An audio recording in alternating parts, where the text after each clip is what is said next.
तो यहाँ पे जो आपका प्री कन्वेंशनल है यानी पूर्व पारंपरिक जो आपका स्टेज है, जैसे यहाँ पे जो आपकी 3 मुख्य हैं अब आपका स्तर, और उसमें से आपके 6 अवस्थाएं हैं, ठीक है। इस तरीके से मतलब हर एक में आपको 2-2 मिलेंगे, तो इस हिसाब से आपका 6 हो जाएगा, ठीक।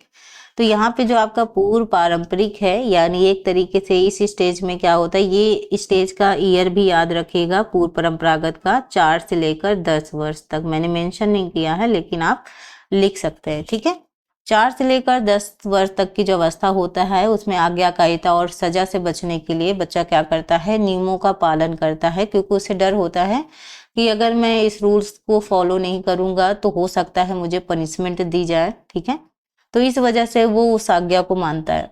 और यहीं पे वाद उद्देश्य भी आता है, यानी बच्चा व्यक्तिगत जरूरतों को पूरा करने के लिए कुछ आधार पर मतलब कार्यों का निर्णय करता है। तो ये आपकी जो पहली स्टेज होती है उस पे होता है जो आपका पूर्व पारंपरिक अवस्था है, यानी बच्चा नियमों का पालन इसलिए कर रहा है ताकि वो सजा से बच सके, ठीक है। दूसरी जो स्टेज है आपकी पारंपरिक अवस्था, वो आपकी 10 से लेकर 13 वर्ष तक की अवस्था होती है, याद रखिएगा, ठीक है। ईयर भी याद रखना स्टूडेंट जरूरी है। तो यहाँ पे सामाजिक नियमों की स्वीकृति चिन्हित होती है, यानी गुड बॉय गुड गर्ल वाला जो कॉन्सेप्ट है वो इसी स्टेज में आता है। बच्चा एक तरीके से अच्छा बनने के लिए कि मुझे मतलब लोग कहेंगे कि बहुत गुड बॉय है, गुड गर्ल है, ये वाला जो सिचुएशन होता है मतलब अच्छा होने की जो अनुरूपता है उस पर बच्चा ज्यादा जोर देता है। वहीं इसी स्टेज में आपका सामाजिक व्यवस्था आता है, यानी सामाजिक व्यवस्था बनी रहे इसलिए वो क्या करता है, नियमों और कर्तव्यों का पालन करना शुरू करता है। तो ये आपका पारंपरिक अवस्था में होता है। वहीं अगर हम उत्तर परंपरागत की बात करेंगे तो ये जो आपकी स्टेजेस होती है इसमें आपका आता है सामाजिक अनुबंध, ठीक है। यानी समाज को बनाए रखने के लिए कानून के नियम हमारे लिए इम्पोर्टेंट हैं और इसी वजह से सभी सदस्यों को इसके लिए सहमत होना चाहिए, इसका पालन करना चाहिए, क्योंकि हमारे समाज के लिए ये नियम बने हैं, हमारे हित के लिए बने हैं, इसलिए हमें इनका पालन करना चाहिए। ये आपका जो लास्ट स्टेज है पोस्ट कन्वेंशनल है, उत्तर परंपरागत है, इसमें आता है। सार्वभौमिकता भी आती है, यानी लोग निर्णय के आंतरिक सिद्धांतों का पालन करते हैं, भले ही वो कानून और नियमों के हिसाब से हो चाहे ना हो। अगर उनको लगता है, जैसे मान लो किसी व्यक्ति की जान है ना, अब जान खतरे में है और हम जो आपके रूल्स हैं अगर हम उसको फॉलो नहीं कर पा रहे हैं उसके जान बचाने के लिए, तो ये सही है क्योंकि उसकी जान बच रही है। तो अगर कोई चीज अच्छे के लिए की जा रही है उसमें रूल्स डिस्ट्रॉय हो रहे हैं, रूल्स फॉलो नहीं हो रहे हैं, भाई जैसे स्ट्रीट लाइट वाला है, भाई रेड लाइट है लेकिन क्या है कि रेड लाइट में क्या है, हम नियमों का पालन नहीं कर पा रहे हैं क्योंकि किसी की जान दांव पे लगी है, तो हम रेड जो लाइन है उसको क्रॉस कर रहे हैं। तो इसका मतलब हम सही कर रहे हैं, हम गलत नहीं कर रहे हैं क्योंकि हम किसी की जान बचा रहे हैं। तो अगर किसी के अच्छे के लिए, किसी के हित के लिए अगर हम रूल्स ब्रेक कर रहे हैं, रूल्स तोड़ रहे हैं, तो वो सही है, वो आपका लास्ट में सार्वभौमिक चरण पर आ जाता है। इस पर ये काम करते हैं, मतलब कुछ रूल्स ब्रेक किए जा सकते हैं लोगों की अच्छे के लिए, ठीक। तो ये जो कोहलबर्ग की पूरी थ्योरी है उसमें उन्होंने 3 जो स्टेजेस है उनकी जो 6 अवस्थाएं हैं उनको बारे में डिटेल से बात की है, ठीक है, याद रखिएगा। नेक्स्ट है आपका ग्रोथ वर्सेस डेवलपमेंट, वृद्धि बनाम आपका विकास। तो ग्रोथ यानी वृद्धि, आकार ऊंचाई वजन में वृद्धि, यानी ग्रोथ को हम माप सकते हैं, जिसको हम माप सकते हैं वो आपका ग्रोथ है। भाई आप लंबाई को इंच से माप सकते हो कि कितना लंबा है, ठीक है। तो कहने का मतलब है एक तरीके से शारीरिक रूप से जो वृद्धि होती है वो आपका एक तरीके से ग्रोथ होता है। वहीं अगर हम बात करें डेवलपमेंट की यानी विकास की, तो विकास में कौशल, भावनाएं, व्यवहार में समग्र परिवर्तन, यानी ओवरऑल, यानी फिजिकली, मेंटली, सोशली, इमोशनली, हर एस्पेक्ट में जब बच्चे का विकास होता है वही आपका क्या है, डेवलपमेंट है। यानी केवल इसमें ग्रोथ शामिल नहीं है, लेकिन देखो यहाँ पे अगर हम बात करेंगे तो ग्रोथ में डेवलपमेंट शामिल नहीं है, लेकिन डेवलपमेंट में ग्रोथ शामिल है। अब आप समझे, यानी अगर हम यहाँ कहें कि भाई ग्रोथ क्या है, ग्रोथ मतलब आपके चीजों का बढ़ना, लंबाई, भार, वजन वगैरह सब चीजें, मतलब फिजिकल रूप से आपसे वृद्धि हो रही है, वो आपका ग्रोथ है। अब डेवलपमेंट में ग्रोथ इंक्लूड होगा, ना कि ग्रोथ में डेवलपमेंट इंक्लूड होगा, ठीक है। यानी अगर हम विकास की बात करें तो विकास हर एस्पेक्ट में होता है, आपका सोशली होता है, इमोशनली होता है, फिजिकली होता है, मेंटली होता है, हर तरीके से विकास होता है। तो विकास में हर चीजें शामिल हैं, विकास में ग्रोथ भी आपका शामिल होता है, याद रखिएगा। विकास क्या है, क्वालिटेटिव और क्वांटिटेटिव दोनों है, यानी गुणात्मक भी है और मात्रात्मक भी है। जबकि आपका वृद्धि क्या है, आपका मात्रात्मक है, यानी क्वांटिटेटिव है, आप सिर्फ उसको माप सकते हैं। लेकिन जो आपका विकास है वो क्वालिटेटिव और क्वांटिटेटिव दोनों है, इस चीज को याद रखिएगा। बिहेवियर, इमोशनल, ये इमोशंस, स्किल्स वगैरह ये सब आपके क्या है, डेवलपमेंट है, आप उसको मेजर नहीं कर सकते हो। अब यहाँ पे हैं विकास की प्रमुख उपलब्धियां, जैसे सिटिंग, बैठना किस मंथ में होता है, 6 महीने में बच्चा बैठना शुरू कर देता है। क्रॉलिंग की बात करें तो 9 मंथ में स्टार्ट हो जाता है, डायरेक्टली ऐसे क्वेश्चन आपको देखने को मिलेंगे। चलना बच्चा 12 महीने में शुरू कर देता है। कुछ देखो, अभी ये नहीं कि किसी का 12 महीना फिक्स ही हो, आगे पीछे भी हो सकता है, कुछ का जिस हिसाब से उनकी प्रैक्टिस भी होती है उसी हिसाब से भी हो जाता है। तो कुछ बच्चे बहुत जल्दी चलना शुरू कर देते, कुछ बहुत लेट, मतलब कुछ का लेट होता है, तो इस पे थोड़ा सा डिपेंड कर देता है। स्पीकिंग, फर्स्ट वर्ड, पहला शब्द बोलना 1 ईयर में, और सोशल स्माइल यानी सामाजिक मुस्कान 2 से 3 मंथ में बच्चा, अगर आप उसकी तरफ देख के स्माइल करोगे तो बच्चा भी स्माइल करना शुरू कर देगा। मुझे तो सोच के इतना अच्छा लगता है, बच्चे कितने क्यूट होते हैं, है ना, उनकी तरफ देखो और स्माइल करो तो कितनी प्यारी सी स्माइल देते हैं। वहीं अगर हम बात करें स्पेशल नीड चिल्ड्रन की, यानी विशेष आवश्यकता वाले जो बच्चे हैं, ठीक है, दृष्टिबाधित मतलब जिनको देखने में समस्या होती है, ठीक है, उनको दृष्टिबाधित बोलते हैं। श्रवण बाधित मतलब सुनने में समस्या है जिनको, ठीक है, जो सुन नहीं पा रहे हैं, ठीक। और मेंटली चैलेंजेस वाले जो बच्चे हैं, मानसिक रूप से जो कमजोर हैं, जिनके दिमाग में प्रेशर पड़ता है, दिमाग से वो बहुत मतलब सोच नहीं पाते हैं अच्छे तरीके से।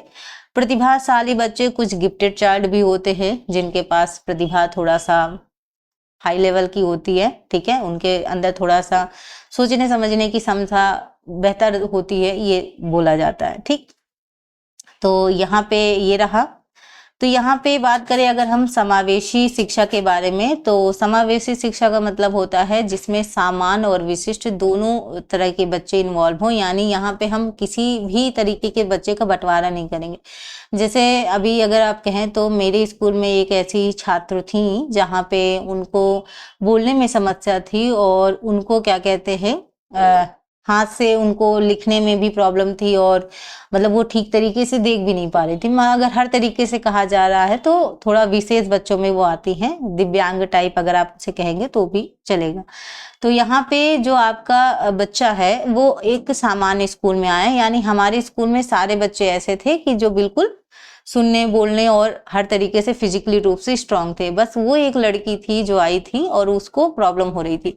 अब दिक्कत स्टूडेंट ये होती है कि हम समावेशी शिक्षा की बात करते हैं और होना भी चाहिए, लेकिन समस्या ये है कि अगर उस बच्ची को एक ऐसा स्पेशल स्कूल मिलता जहाँ टीचर भी उसी तरह के होते, उसको स्टडी भी उसी तरीके से देते, उसकी चीजें अच्छे बेहतर तरीके से समझ जाते, तो शायद उनको और बेहतर तरीके से एजुकेशन मिल सकती थी। लेकिन वो अब यहाँ पे कोई रूल ऐसा नहीं है कि आप उसको सामान्य श्रेणी में नहीं रखेंगे। आप चाहे बच्चा किसी तरीके से हो, आप उनको सामान्य तरीके से जैसे आप अदर बच्चों को ट्रीट कर रहे हैं आपको भी वैसे ट्रीट करना है। लेकिन मेरा खुद का मानना ये था कि अगर उसको स्पेशली अगर उस तरीके के टीचर प्रोवाइड होते या हमें उस तरीके की ट्रेनिंग दी जाती जिससे हम उसकी लैंग्वेज समझ पाते, वो क्या हमें बोलने की कोशिश कर रही वो हम समझ पाते। इसी वजह से जो स्पेशल एजुकेटर वाले जो टीचर होते हैं उनको ट्रेनिंग दी जाती है प्रॉपर, ताकि वो उनकी भावनाएं, उनकी जो चीज वो कह रहे हैं उनको बेहतर तरीके से समझ जाए और उसी हिसाब से उनको पढ़ा पाए। हालांकि हमने कोशिश की थी, काफी हद तक उस पर इम्प्रूवमेंट भी हुआ था, सारे टीचरों ने अच्छे से कोशिश की थी कि भाई उनको ये था कि इसी स्कूल में डालना था। उनकी सिस्टर भी पढ़ती थी, सिस्टर स्वस्थ थी, उनको थोड़ा सा दिक्कत थी, हो जाता है हर एक बच्चे के अंदर कुछ ना कुछ थोड़ा सा अंतर होता है, लेकिन इसका मतलब ये नहीं है। लेकिन अगर आप खुद से सोचे, हम समावेशी शिक्षा की बात करते हैं, चाहे सामान्य बच्चा हो, विशिष्ट बच्चा हो, चाहे जैसे भी बैकग्राउंड से आ रहा हो, चाहे जैसा भी हो, हम उसको सामान्य रूप से एजुकेशन देते हैं, वो अच्छी बात है। लेकिन अगर हम यहाँ पे थोड़ा सा स्पेशल चाइल्ड की बात करें, स्पेशल चाइल्ड मैं इंक्लूड करूंगी, तो अगर स्पेशल चाइल्ड की बात करें तो उनको ऐसे स्कूल में मेरे हिसाब से डालना चाहिए जहाँ पे जो टीचर हैं वो एजुकेटेड है, उनको स्पेशल वैसी चीज़ की ट्रेनिंग दी गई है ताकि उनकी चीज़ें वो और बेहतर तरीके से समझ जाओ। और देखिएगा स्पेशल जो टीचर होते हैं उनको ऐसी ट्रेनिंग दी जाती है जिनसे वो उनको बेहतर तरीके से पढ़ा सकते हैं, है ना। जो सामान्य टीचर और जो स्पेशल टीचर हैं उसमें यही तो डिफरेंस होता है ना। तो कहने का मतलब है समावेशी शिक्षा मतलब चाहे वो किसी भी बैकग्राउंड से आया हो, चाहे कैसी भी उसकी पृष्ठभूमि हो, चाहे कमजोर हो, कैसा भी हो, सामान्य और विशिष्ट दोनों प्रकार के छात्र एक साथ रहकर स्टडी करेंगे, वही आपका क्या है, समावेशी शिक्षा है, और इसी को हम प्रमोट करते हैं। ठीक है, याद रखिएगा। वो मैंने आपको स्पेशल नीड वाली बच्चे की बात की थी जो हमने आगे पढ़ा था। ठीक है, लर्निंग एंड मोटिवेशन यानी अधिगम व प्रेरणा। तो टाइप्स ऑफ लर्निंग, अधिगम के प्रकार हैं आपका कंडीशनिंग है, परीक्षण और त्रुटि है, अनुकरण है, अंतर्दृष्टि है। तो ट्रायल और एरर के माध्यम से, बार बार कोशिश करने के माध्यम से, भाई हम जब भी सीखते हैं तो गलतियां तो जरूर होती हैं और गलतियों से ही हम सीखते हैं। जब हम गलती करते हैं तभी हम आगे बेहतर तरीके से सीखते हैं। इसका मतलब ये नहीं कि किसी ने गलती कर दी तो भाई अब तुमसे पाप हो गया, अब तुम तो ना कर पाओगे, ऐसा नहीं है। जब हम गलती करते हैं उन्हीं गलतियों से हम बेहतर सीखते हैं और आगे जाके और बेहतर करते हैं। ठीक है, यहाँ देखो मोटिवेशन की अगर मैं बात करूं तो एक होता है आंतरिक मोटिवेशन और एक होता है बाह्य मोटिवेशन। आंतरिक मोटिवेशन मतलब रुचि और जिज्ञासा। जब आप अंदर से ही इंटरेस्टेड हो, अंदर से क्यूरियोसिटी है, आपके अंदर जिज्ञासा है कुछ करने की, कुछ बेहतर सीखने की, तो वो आपका हमेशा रहता है। अब आपको JRF क्वालिफाई करना है, आपको TGT PGT में जॉब चाहिए, आप होम साइंस में आप इंटरेस्टेड हो, स्पेशली मैं मेंशन करूं होम साइंस के स्टूडेंट हो, आपको होम साइंस में इंटरेस्ट है। अब यहाँ बच्चे बहुत कम ही होंगे जो होम साइंस इसी वजह से लिए हैं क्योंकि जॉब लेना है, नहीं, आपका होम साइंस में इंटरेस्ट रहा होगा, आपको होम साइंस समझ में आती होगी, आपको पढ़ने में आप बोर नहीं होते होगी, इस वजह से आपने होम साइंस सब्जेक्ट चूज किया और आपने सोचा मैं इसी चीज से आगे कंटिन्यू करूंगी, एग्जाम क्लियर करूंगी और जॉब लूंगी, क्योंकि आपको इंटरेस्ट है। जब इंटरेस्ट रहता है तो आप उस कार्य को करने में रुचि मतलब अच्छा महसूस करते हो और आप और बेहतर सीखने की कोशिश करते हो। और जब आप होता है कि किसी कार्य को सिर्फ इसलिए ले रहे हो क्योंकि आपको जॉब पाना है, तो इंटरेस्ट जब रहेगा नहीं तो कुछ समय तक तो आपको वो रहेगा, लेकिन उसके बाद आप बैक कर जाओगे। यहाँ पे एक्सटर्नल की बात करें तो भाई जॉब इसीलिए ले रहे हो, इस सब्जेक्ट को इसीलिए ले रहे हो कि इससे जॉब जल्दी मिल जाएगी, इस वजह से। तो केवल नंबर के लिए, केवल गिफ्ट के लिए, केवल एक सैलरी के लिए, जॉब के लिए अगर आप वो चीज कर रहे हो तो वो आपका कुछ समय तक तो रहेगा, लेकिन जब आपको जॉब मिल जाएगी तब आपका इंटरेस्ट चला जाएगा। अब तो ज्यादा सैलरी मिल रही है, अब आप उतना इंटरेस्टिंग तरीके से उस पर और एक्सप्लोर करने पे इंटरेस्ट नहीं जताओगे। और यही आपको जैसे होम साइंस सब्जेक्ट मिला है, आप आंतरिक रूप से मोटिवेट हो, मुझे कुछ करना है, आगे जॉब लगेगी, इसके बाद भी मैं कुछ करूंगा, आगे और बेहतर एक्सप्लोर करूंगा और बेहतर चीजें करूंगा। तो ये जो इंट्रेंस से आपका आंतरिक मोटिवेशन होता है ये हमेशा आपको मोटिवेट करता रहता है, आप रुकते नहीं हो। बाह्य मोटिवेशन कुछ समय के लिए होता है, आंतरिक मोटिवेशन लंबे समय तक के लिए होता है, ये याद रखिएगा। चलो नेक्स्ट है आपका health and nutrition in development, विकास में स्वास्थ्य व पोषण। तो शारीरिक और मानसिक विकास के लिए अच्छा पोषण आपके लिए जरूरी है। आप अच्छे जो आपके मेंटली और फिजिकली ग्रोथ के लिए आपके लिए गुड न्यूट्रिशन लेना जरूरी है, ताकि आप फिजिकली रूप से और मेंटली रूप से आप स्ट्रांग रहें। ठीक है, कुपोषण के कारण विकास अवरुद्ध होता है, एनीमिया होता है, विकास में आपका देरी होती है। तो कुपोषण एक मेन कारण है जिसमें हम कहते हैं कि या तो पोषक तत्व की कमी और पोषक तत्व की अधिकता, दोनों ही कारण आपके कुपोषण के हो सकते हैं। तो आपका क्या होता है, डेवलपमेंट रुकता है, एनीमिया जैसी प्रॉब्लम भी हो सकते हैं जिसे हम खून की कमी कहते हैं। तो आपके डेवलपमेंट में क्या होगी, देरी होगी, डिले होगा। ICDS मध्याह्न भोजन जैसे स्वास्थ्य कार्यक्रम बाल विकास में सहायता करते हैं। तो गवर्नमेंट स्कूलों में मध्याह्न भोजन चलाया जाता है, यानी दोपहर का खाना।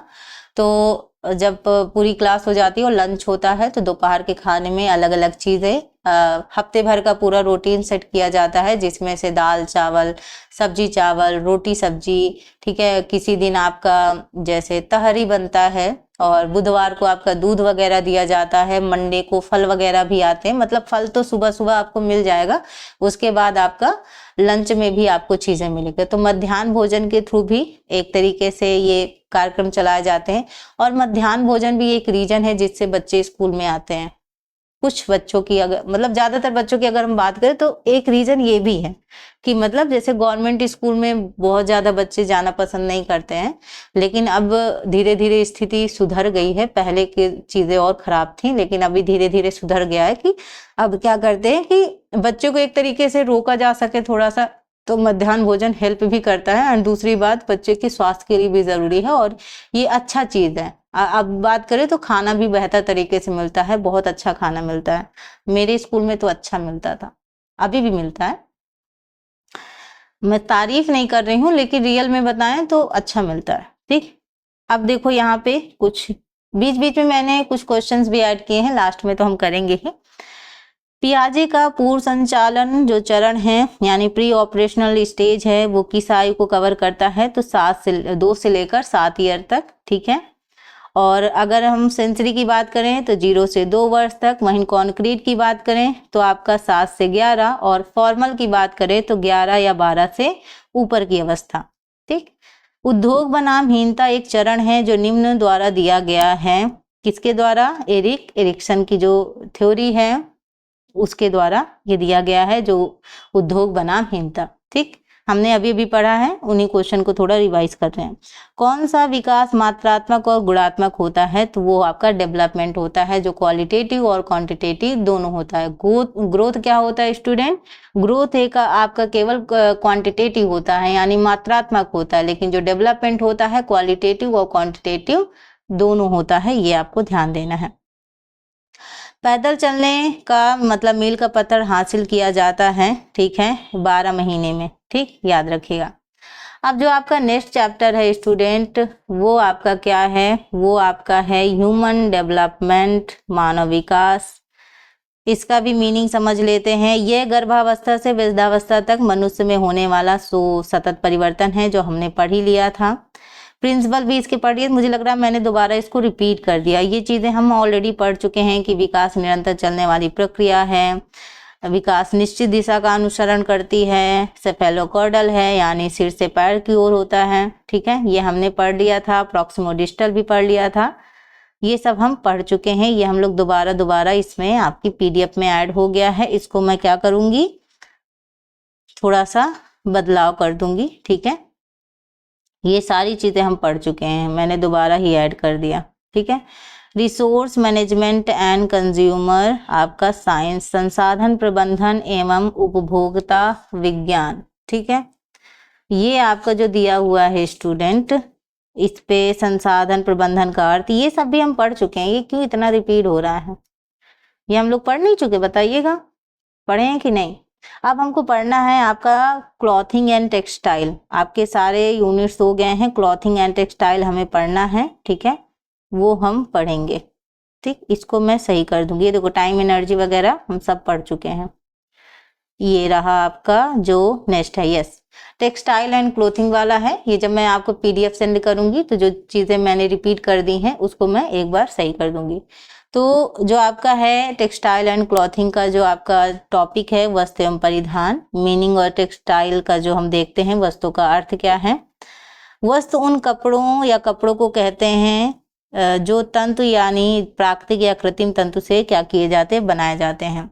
तो स्टूडेंट, हमारे डेली लाइफ का एक इम्पॉर्टेंट हिस्सा है क्लॉथिंग। भाई वस्त्र जानते ही हैं, बदल बदल कर हम वस्त्र पहनते हैं। तो कपड़े हमें ना केवल ऐसा नहीं है कि स्टार्टिंग में केवल हम मौसम की सुरक्षा के लिए, बल्कि हमारी पर्सनालिटी के लिए भी बहुत ज़रूरी है। हमारे कल्चर को रिफ्लेक्ट करता है हमारे कपड़े। हम जानते हैं जिस कल्चर में है उसी हिसाब से हम ट्रेडिशन फॉलो करते हैं। तो इसी तरह से जो टेक्सटाइल होता है, इसका मतलब होता है आपका फाइबर, और जो फैब्रिक्स हैं जिसमें हम कपड़े बनाते हैं। तो आज हम इसी को हम लोग डिटेल में देख रहे हैं। तो वस्त्र अपना क्या है? जो कृत्रिम और प्राकृतिक चीजों से बनाए जाते हैं वो आपका वस्त्र है। यहाँ पे अगर हम बात करें स्टूडेंट, तो टाइप्स ऑफ फाइबर्स की बात करें, रेशों के प्रकार, तो नेचुरल जो आपके रेशे हैं यानी जो आपके प्राकृतिक रेशे हैं उसमें आपका कॉटन आता है, सिल्क है, वूल है और लिनन है। तो अगर आपसे क्वेश्चन पूछे जाएं नेचुरल फाइबर्स के नाम, तो कॉटन, सिल्क, वूल और लिनन।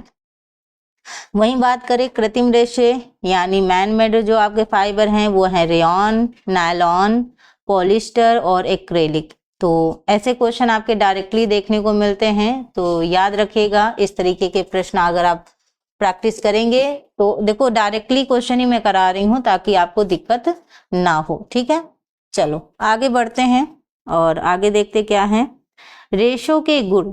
ठीक है, रेशों के गुण क्या हैं? जैसे हम अगर कॉटन की बात करें यानी कपास की बात करें तो ये मुलायम होता है, शोषक होता है यानी सोखने की क्षमता इसमें अच्छी होती है और काफी आरामदायक भी होता है। ठीक है, वहीं अगर हम सिल्क की बात करें यानी रेशम की बात करें तो ये गर्म है, लचीला है, आप कैसे भी इसको मोड़ सकते हैं और शिकन प्रतिरोधी भी है यानी बहुत ज्यादा व्रिंकल नहीं आते हैं। ठीक है, ये याद रखिएगा।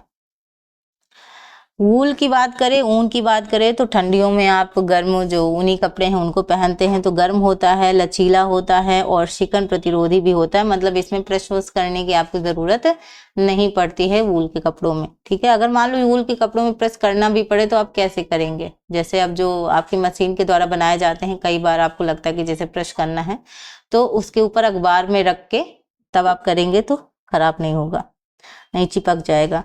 लीलन की बात करें तो ठंडा रहता है, मजबूत रहता है, काफी नमी को ऑब्जर्व करता है लीलन का जो कपड़ा है। सिंथेटिक फाइबर्स की बात करें तो जो कृत्रिम रेशे हैं वो टिकाऊ होते हैं, सिकन मुक्त होते हैं, सिकन नहीं आती और अवशोषक नहीं होते हैं, एक तरीके से ऑब्जर्व नहीं कर पाते हैं चीजों को।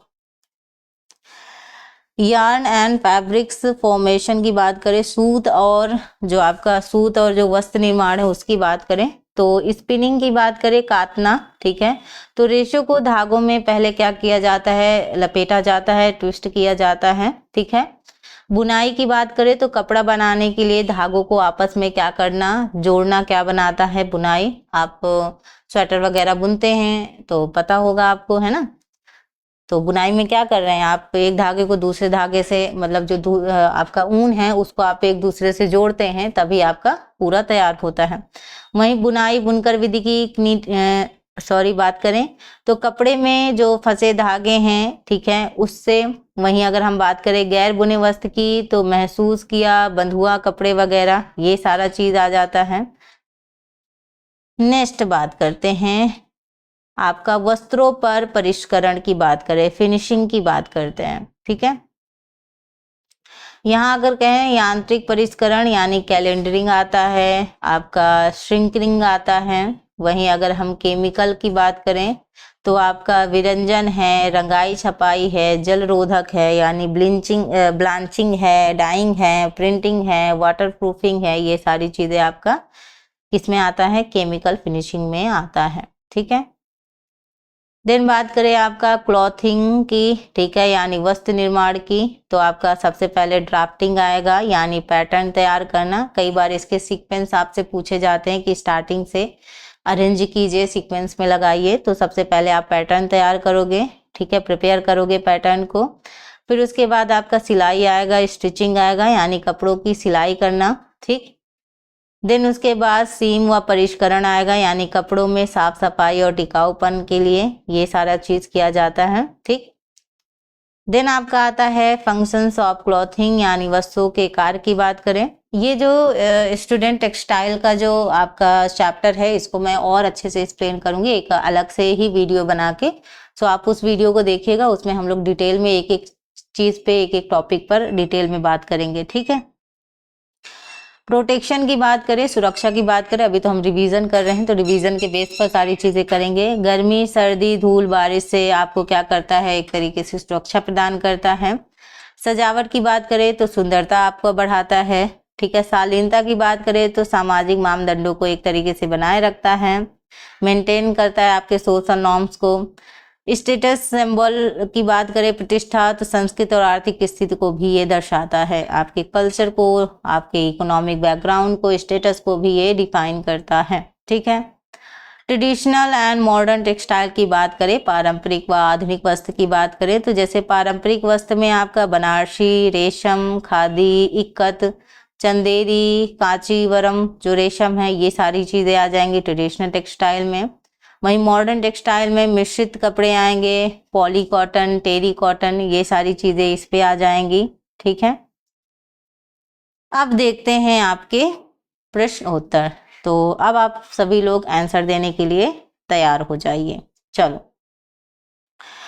तो आई होप आप सभी लोग रेडी हैं क्वेश्चन आंसर देने के लिए। हमने आज की क्लास रिवीजन कर ली, अब बढ़ते हैं अपने क्वेश्चन आंसर पर। ठीक है, स्टार्ट करें स्टूडेंट क्वेश्चन आंसर का सिलसिला।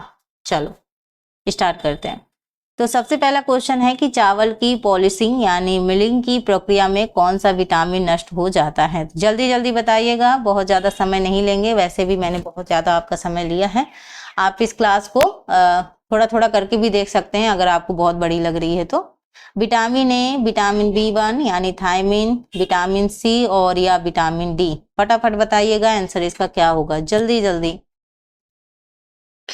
तो स्टूडेंट इसका जो आंसर है वो है आपका विटामिन B1 यानी थायमिन। ठीक है, याद रखिएगा। चलो दूसरा क्वेश्चन पूछा गया है, आयरन का अवशोषण किससे बढ़ता है। Vitamin C, vitamin D, calcium या फिर फैट्स यानी वसा।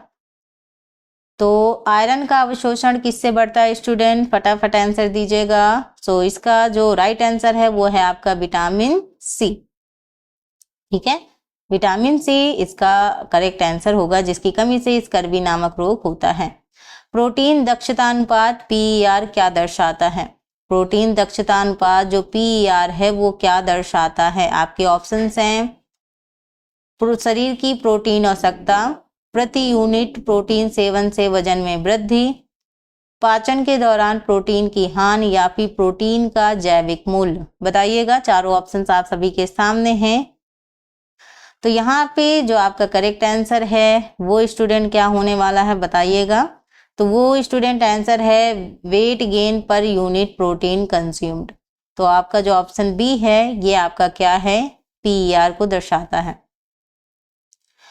अब नेक्स्ट क्वेश्चन पूछा गया है, पेलेग्रा किसकी कमी से होता है। नियासिन, थायमिन, विटामिन B12 या फिर राइबोफ्लेविन।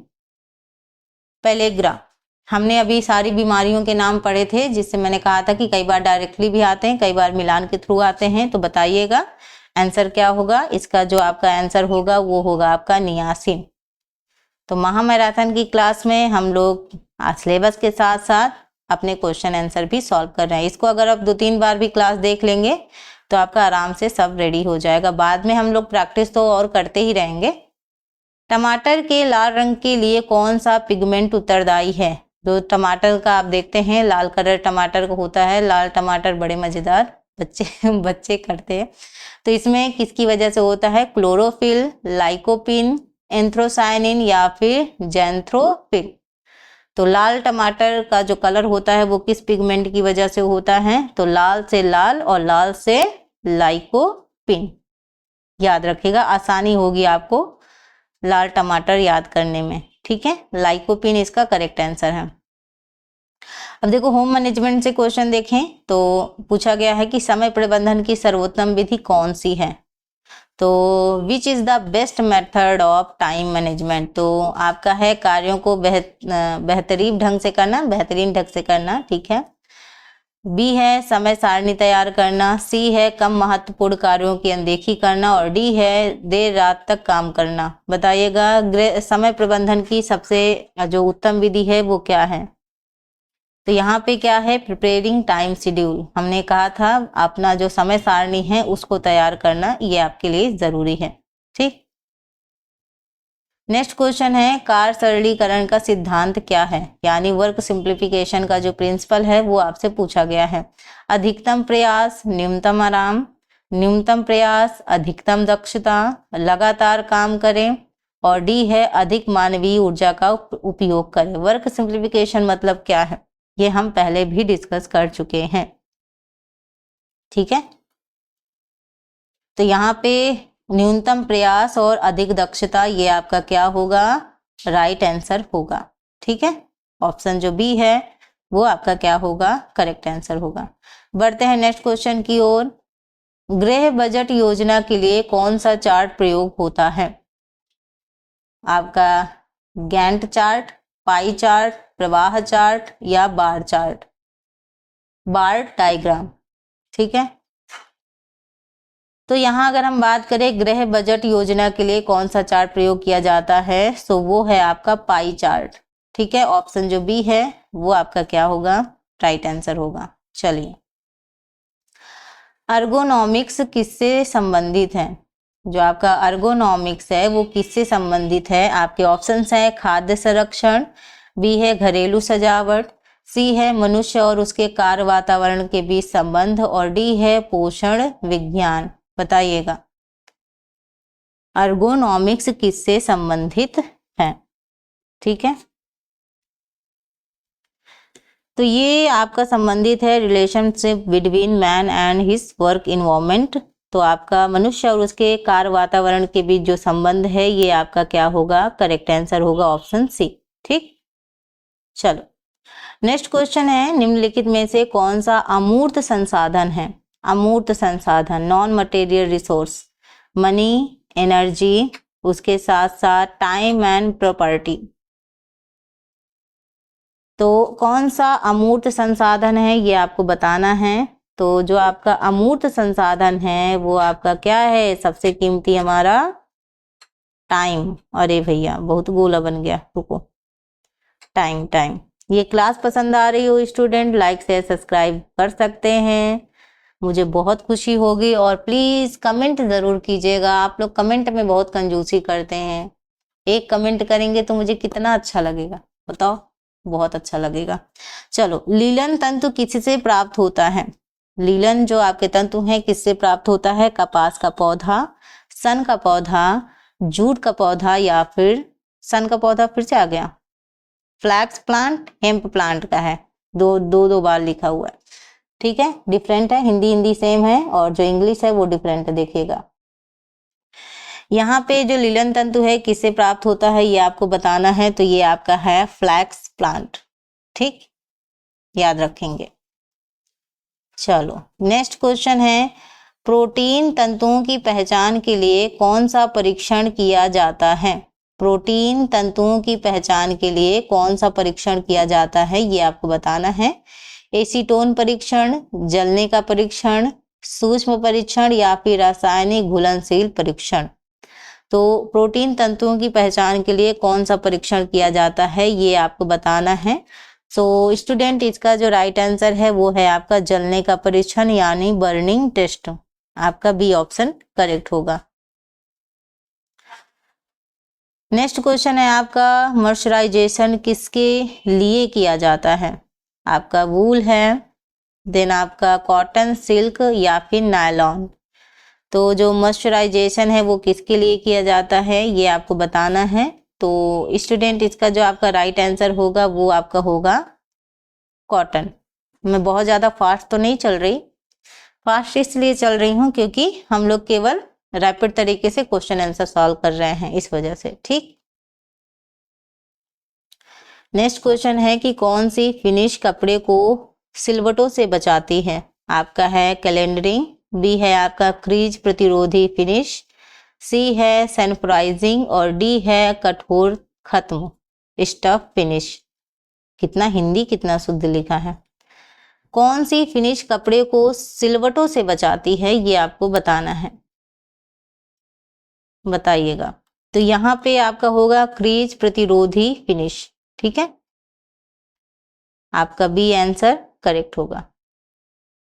चलो नेक्स्ट क्वेश्चन है, प्राकृतिक रंग यानी इंडिगो किस पौधे से प्राप्त होता है? जो प्राकृतिक रंग है इंडिगो वो किस पौधे से प्राप्त होता है? आपका ऑप्शन है मेहंदी, बी है इंडिगो फेरा टिंक्टोरिया, ठीक है, हल्दी या फिर केसर। तो इंडिगो की बात हो रही है, बताइएगा। तो इसका जो है आपका राइट आंसर है आपका इंडिगो फेरा टिंक्टोरिया, बी। ह्यूमन डेवलपमेंट से देखते हैं क्वेश्चन, टेरेबल 2 अवस्था किस आयु में देखी जाती है? Terrible 2 stage observe in infancy, यानी जो आपकी शैशवावस्था है, टोडर, एडोलसेंस, चाइल्डहुड, बताइएगा। तो स्टूडेंट जो आपका टेरेबल 2 अवस्था है ये आपका है टोडर, यानी आपका ऑप्शन जो बी है ये आपका है, मतलब आप इसको कह सकते हो अर्ली चाइल्डहुड। ठीक,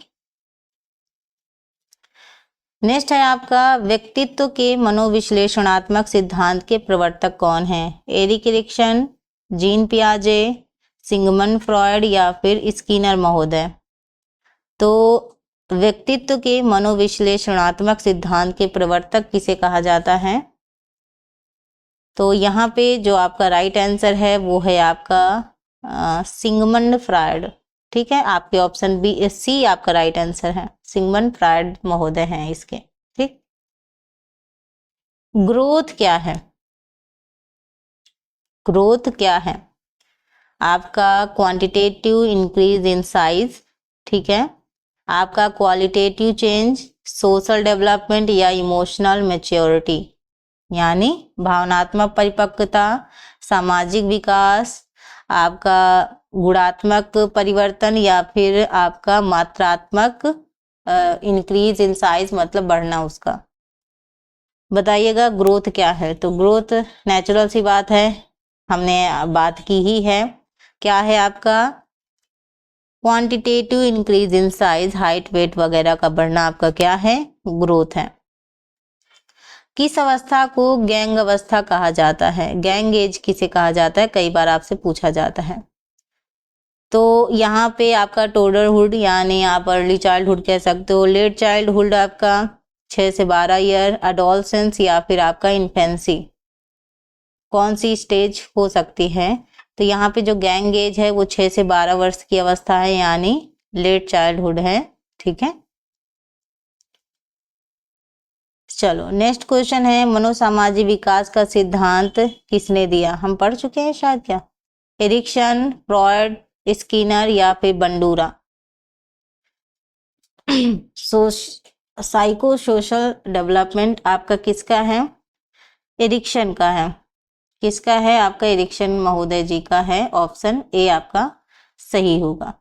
चलिए रिसोर्स मैनेजमेंट से क्वेश्चन देखते हैं क्या है। सामग्री संसाधन का उदाहरण कौन सा है? मटेरियल जो आपका सोर्स है उसका एग्जाम्पल मनी, टाइम, एनर्जी, और डी है आपका स्किल्स। बताइएगा क्या होगा इसका राइट आंसर। आप सभी थक तो नहीं गए हैं स्टूडेंट? थक भी गए तो घर पे पानी वानी है, बढ़िया पानी वानी पीजिए और आराम से क्वेश्चनों का आनंद लीजिए। यहाँ पे सामग्री संसाधन का उदाहरण कौन सा है स्टूडेंट, उसकी बात करें सो आपका है मनी। ठीक, मटेरियल चीजों पर हम बहुत ज्यादा भागते हैं, जरूरी भी है, आजकल वर्तमान समय में मनी भी जरूरी है। मनी के बिना अगर हम जुबान से किसी को कुछ कहेंगे तो वो सुनेंगे ही नहीं, पैसा बोलता है। और ये बात सच भी है, मतलब ऐसा नहीं है 100% सच है, लेकिन आजकल की अगर वर्तमान लाइफ में आपको जीना है तो मनी आपके लिए जरूरी है, और आजकल लोग वैल्यू भी उसी की कर रहे हैं। कलयुग है ये, कलयुग। परिवार में निर्णय निर्माण किस पर आधारित होता है? ठीक है, परिवार में जो फैमिली में आपका डिसीजन मेकिंग है वो किस पर आधारित होता है? उपलब्ध संसाधन, ठीक है, ठीक है, और आपका परिवार अनुष्ठान जो फैमिली रिचुअल्स हैं, और आपका समारोह या फिर आपका अंधविश्वास। बताइएगा। तो यहाँ पे जो आपका है उसका करेक्ट आंसर है रिसोर्स अवेलेबल। ठीक है, उपलब्ध जो आपका संसाधन है वो आपका राइट आंसर है। नेक्स्ट क्वेश्चन है, कौन सा सिद्धांत संसाधन प्रबंधन से संबंधित नहीं है? नहीं है पूछा गया है। आपका योजना, कंट्रोलिंग, आपका अनुमान का काम यानी गेस वर्क, और आपका मूल्यांकन यानी इवेल्युएटिंग। तो बताइएगा कौन सा सिद्धांत संसाधन प्रबंधन से संबंधित नहीं है? तो हमने तो प्लानिंग, कंट्रोलिंग, इवेल्युएटिंग सब पढ़ा है, लेकिन हमने गेस वर्क नहीं पढ़ा है ना? आपने देखा है, हमने स्टेप बाय स्टेप सारी चीजें देखी हैं। गेस वर्क आपका क्या है? करेक्ट आंसर है। अनुमान का काम जो है वो नहीं है आपका। पैसे का प्रबंधन सर्वोत्तम किससे किया जाता है? पैसे का प्रबंधन यानी मनी मैनेजमेंट का बेस्ट जो आपका वो है वो आपको बताना है। घरेलू सजावट, बजट, बेहतरीन ढंग से खरीदारी करना शॉपिंग अच्छे से करना, ठीक है, और अतिरिक्त कार्य। पैसे का प्रबंधन सर्वोत्तम किससे किया जाता है? आप सभी जानते हैं बजट, ठीक है, बजटिंग आपका इम्पोर्टेंट है। बजटिंग से आपकी सारी चीजें मैनेज हो जाती हैं और आप चीजें सेव भी कर पाते हो। नेक्स्ट है आपका, निम्नलिखित में से कौन सा नवीकरणीय संसाधन है? आपका कोयला है, पेट्रोलियम है, जंगल है और प्राकृतिक गैस है। तो नवीकरणीय संसाधन आपसे पूछा गया है, बताइएगा क्या होगा। इसका स्टूडेंट करेक्ट आंसर है फॉरेस्ट यानी जंगल। चल, एक्सटेंशन एजुकेशन से क्वेश्चन देख लेते हैं विस्तार शिक्षा से। तो विस्तार शिक्षा का मुख्य उद्देश्य क्या है स्टूडेंट? अनुसंधान का संचालन, बी है लोगों के व्यवहार में परिवर्तन, सी है पाठ्यक्रम तैयार करना और डी है पाठ्य पुस्तक लिखना। तो विस्तार शिक्षा का मुख्य उद्देश्य स्टूडेंट क्या है, ये आपसे पूछा गया है। विस्तार मतलब, एक्सटेंशन मतलब किसी चीज को और बेहतर तरीके से करना, उसकी जो पहुंच है वो ग्रामीण लोगों तक भी पहुंचाना, ये आपका एक्सटेंशन एजुकेशन है, ठीक है। तो बताइएगा क्या है इसका करेक्ट आंसर। हमने एक्सटेंशन एजुकेशन वाला चैप्टर पढ़ा तो है ना? पढ़ा है। यहाँ पे स्टूडेंट अगर हम बात करें तो change in behaviour of people यानी लोगों के जो व्यवहार में परिवर्तन है, ये आपका क्या होगा, करेक्ट आंसर होगा। चले, निम्न में से कौन सा समूह संपर्क विधि है? आपका घर का दौरा, होम विजिट, आपका प्रदर्शनी, आपका टेलीफोन और उसके साथ आपका जो नेक्स्ट ऑप्शन है ही नहीं, चलो डी ऑप्शन, मतलब ए बी और सी गायब हो गया और डी के बाद नन आप कर दो, कोई नहीं, ठीक है, नन।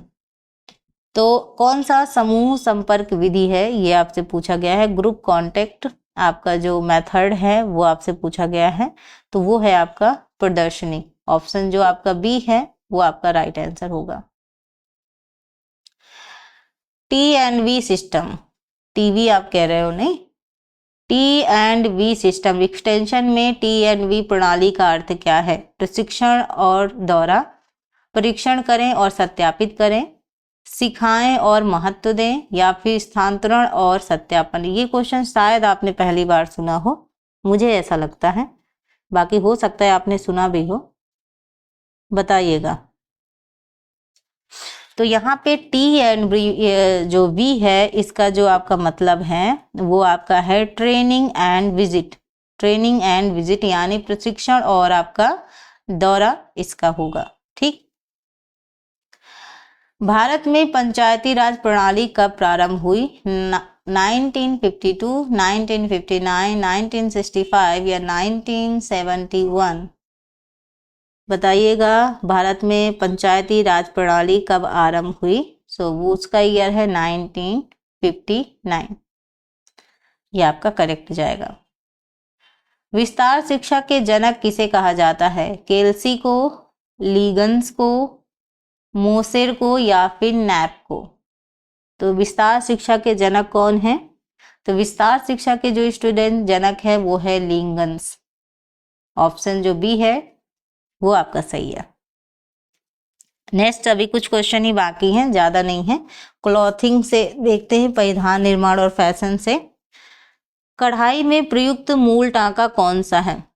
कढ़ाई में प्रयुक्त जो मूल टांका है वो कौन सा है? रनिंग स्टिच है, आपका बैक स्टिच है, जो हिंदी में कन्वर्ट किया है तो पीछे की सिलाई दिया है, बैक स्टिच आप समझिए, चेन स्टिच है और बटन होल आपका स्टिच है, ठीक है, बताइएगा। तो कढ़ाई में प्रयुक्त मूल टांका कौन सा है, ये आपसे पूछा गया है। वो आपका स्टूडेंट होगा रनिंग स्टिच, ठीक है, आपका रनिंग स्टिच आपका क्या होगा, करेक्ट आंसर होगा। बढ़ते हैं नेक्स्ट क्वेश्चन की ओर। टेलर स्क्वायर का उपयोग किसके लिए होता है? टेलर स्क्वायर का यूज किसके लिए होता है? कपड़े को गोल आकार में काटने के लिए, समकोण चिन्हित करने के लिए, सिलाई करने के लिए या फिर प्रेसिंग करने के लिए यानी दबाने के लिए? तो टेलर स्क्वायर का जो आपका उपयोग है वो किसके लिए किया जाता है? तो यहाँ पे समकोण चिन्हित करने के लिए, ठीक है, समकोण को चिन्हित करने के लिए आपको किया जाता है ये, ठीक है। आपका ऑप्शन बी राइट होगा, बी। नेक्स्ट है आपका ब्लाउज की ड्राफ्टिंग के लिए कौन सी नाप आवश्यक है? अगर आप ब्लाउज की ड्राफ्टिंग कर रहे हैं तो कौन सी नाप आपके लिए आवश्यक है? आपका सिर की परिधि को नापना, वक्ष, कमर, ठीक है, बिल्कुल आपका आर्म लेंथ, ठीक है, और आपका कूल्हे की लंबाई, हिप लेंथ। आप अगर मतलब ब्लाउज की ड्राफ्टिंग कर रहे हैं तो आप नाप लेना कौन सा मतलब आपका ज़रूरी है, ये आपसे पूछा गया है। तो इसका जो आपका होगा वक्ष और कमर, ठीक है, ये आपका राइट आंसर होगा, ठीक है। ब्रेस्ट और जो आपका ब्रेस्ट है वो उसका आपको साइज, तो यहाँ ब्रेस्ट का जो लिखा है, एक सेकेंड, ठीक, तो ये जो आपका होगा ये आपका सही आंसर होगा, वक्ष और जो आपका कमर है ये। ड्रेपिंग पद्धति किससे संबंधित है? ड्रेपिंग, खाद्य संरक्षण, परिधान डिजाइन, बाल देखभाल या फिर ड्राइंग। तो ड्रेपिंग पद्धति किससे संबंधित है ये आपको बताना है। तो ये आपका संबंधित है जो आपका गारमेंट डिजाइनिंग है उससे संबंधित है, यानी परिधान डिजाइनिंग से संबंधित है। नेक्स्ट है आपका जो क्वेश्चन पूछा गया, फैशन में प्रिट ए पोर्टर का अर्थ है। प्रिट ए पोर्टर का अर्थ क्या है? सिलाई के लिए तैयार, पहनने के लिए तैयार, डिजाइनर टुकड़ा या फिर पारंपरिक पहनावा। तो ये भी कुछ न्यू कॉन्सेप्ट दिख रहे हैं हमको, न्यू चीज़ें दिख रही हैं। तो यहाँ पे जो इसका है रेडी टू वेयर, यानी पहनने के लिए आप तैयार रहें, इसका ये मीनिंग है, रेडी टू वियर। अरे भाई को बी आंसर। यहाँ पे कुछ एक्स्ट्रा चीज़ें भी हैं, कुछ एक्स्ट्रा क्वेश्चंस भी हैं जो आपको हेल्प करेंगा, ठीक है। संदेश को भेजने और प्राप्त करने की प्रक्रिया क्या है? कम्युनिकेशन से रिलेटेड है, तो जो लोग यूजीसी नेट की तैयारी कर रहे हैं उनके लिए इम्पोर्टेंट है। संचार, कम्युनिकेशन, शिक्षा, अनुदेश और डी है आपका प्रेरणा। तो कुछ एक्स्ट्रा चीज़ें भी मैंने ऐड की हैं, तो ये आपका किससे रिलेटेड है? कम्युनिकेशन से रिलेटेड है, संचार से। नेक्स्ट है संचार में बाधा क्या हो सकती है? आपका शोर है, मोटिवेशन है, फीडबैक है या फिर प्रॉपर लैंग्वेज है। तो आपके जो कम्युनिकेशन में बैरियर है वो क्या है? सो बैरियर आपका क्या है? नॉइस है, यानी आपका शोर है, ठीक। निम्नलिखित में से कौन सा दृश्य सहायक है? रेडियो, चार्ट, टेलीफोन या फिर टैप रिकॉर्डर। दृश्य जिसे देखा जाए, ठीक है। तो नेचुरल सी बात है, आपका चार्ट है, ठीक है। टेलीफोन सुनने का और टेप रिकॉर्डर सुनने का, रेडियो भी सुनने का ही है, लेकिन ये जो आपका चार्ट है ये आपका देखने का है, दृश्य है। यहाँ पे नेक्स्ट है demonstration method is based on, यानी जो आपकी डेमोन्स्ट्रेशन पद्धति है वो किस पर आधारित है? देखकर सीखना, याद करके सीखना, सिखाकर सीखना या फिर अनुमान लगाकर सीखना। तो जो आपका डेमोन्स्ट्रेशन मेथड है स्टूडेंट, ये है लर्निंग बाय, क्या है? सीइंग, या मतलब देखकर एक तरीके से सीखना, ये आपका होगा। डेमोन्स्ट्रेशन मतलब कोई चीज़ आप दिखाकर सिखा रहे हैं वो। वाह, ये बढ़िया है। चलो नेक्स्ट है आपका संचार प्रक्रिया में संदेश को डिकोड करने वाला व्यक्ति कौन होता है? सेंडर, रिसीवर, चैनल या फिर मीडियम। तो ये होता है आपका रिसीवर। क्या होता है आपका? रिसीवर। ऑप्शन जो बी है वो आपका करेक्ट होगा। सो स्टूडेंट, ये रही आज की क्लास। आई होप आज का सेशन आप सभी को पसंद आया होगा। मेरा मोटिव बस इतना ही था कि मैं आपको इस क्लास के माध्यम से जो आपके टीजीटी पीजीटी का सिलेबस है उसको मैं आपको कंप्लीट रिवीजन करा सकूं। आपने ऑलरेडी अभी तक सारी चीज़ें पढ़ रखी होंगी, आई नो। एग्ज़ाम क्योंकि 2022 वाला है तो नेचुरल सी बात है आपके सारे सिलेबस कंप्लीट हो गए होंगे, लेकिन यहाँ पे रिवीजन करना स्टूडेंट इम्पॉर्टेंट था ताकि आप एक बार फिर रिकॉल कर पाएँ अपनी पुरानी चीज़ों को। एंड स्टूडेंट, अगर ऐसे ही इंफॉर्मेटिव आपको सेशन चाहिए तो आप हमारे चैनल से बने रहें, चैनल को ज्वाइन कर लें। अगर अभी तक आपने इस चैनल को सब्सक्राइब नहीं किया है प्लीज़ करें, क्योंकि यहाँ पे आपको लगातार थ्योरी क्लासेस और प्रैक्टिस सेशंस मिलते रहेंगे। ऐसे ही इंपॉर्टेंट क्वेश्चन और प्रीवियस ईयर क्वेश्चंस भी मैं लाती रहती हूँ बीच बीच में। सो अगर आपको चाहते हैं कि एग्ज़ाम में आप अच्छे नंबरों से क्लियर रहें, तो आपको प्रैक्टिस करनी और उसके साथ साथ थ्योरी क्लासेस करना भी इम्पॉर्टेंट है। तो आई होप आज की ये महामैराथन क्लास आपको पसंद आई होगी। कल की क्लास में मैं पूरी कंप्लीट जो वीडियो है उसको नहीं अपलोड कर पा रही थी, जिसकी वजह से मुझे कट करना पड़ा, लेकिन आज की जो क्लास है वो मैंने आपको कंप्लीट प्रोवाइड की है। आई होप आपने एंजॉय की होगी, आपको जो चीज़ें हैं वो आपकी हेल्पफुल लगी होंगी। आपको ये सेशन पसंद आए, लाइक शेयर सब्सक्राइब ज़रूर कीजिएगा। मिलते हैं अपने नेक्स्ट सेशन में। अगर आप चाहते हैं मैं किसी और टॉपिक पे, स्पेशल किसी और टॉपिक पर आपके लिए क्लास लेकर आऊं, तो आप मुझे कमेंट बॉक्स में बता सकते हैं, कमेंट कर सकते हैं, मैं उससे रिलेटेड भी क्लास लेकर आऊंगी।